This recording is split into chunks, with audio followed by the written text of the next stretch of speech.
Hello guys, nadagdagan ng 10 followers yung account ko sa TikTok. Ito, order ako na. Sandali, wait mo lang. Huwag mo munang ibabato. DJI Mic 2. Punitin ang sedula!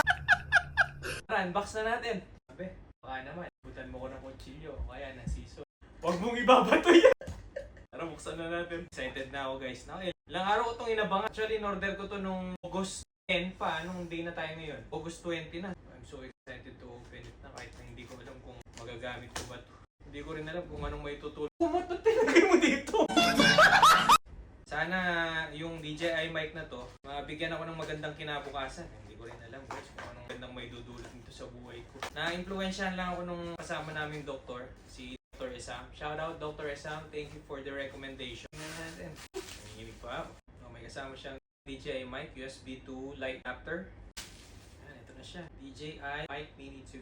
Check muna natin USB-C to Lightning. Ito nga pala yung in-order ko kasi yung phone ko na gamit, it's iPhone 14 Pro Max. So ang charging port kasi is Lightning cable pa siya. Like yung mga newer version ng iPhone. So they're using Type-C port.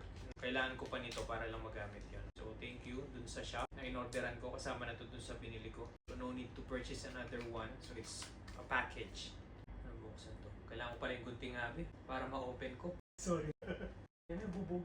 Thank you. Kaya ako napabili nito, isa sa mga dahilan. Yung mic kasi ng iPhone, do okay naman siya. Kaso pag kasi ginagamit ko siya sa labas, madalas yung sound quality kasi ng mga videos na nakukuha ko, yung audio kasi nun, hindi kasing ganda kapag may ganito. So natry ko kasi yung sa kasamaan namin. Pag merong external microphone kang gamit na kagaya nito, tapos kinonect mo sa phone mo, mas gumaganda yung quality ng audio ng video na makukuha mo. Quick start guide. Ganda yung pouch niya, maliit na. Charging cable. Charging case niya. Ito na siya. So excited na akong gamitin. So i-try ko siya ngayon tapos paparinig ko sa inyo yung quality niya. Alright guys, ganito yung sound niya kapag nakakonect na siya.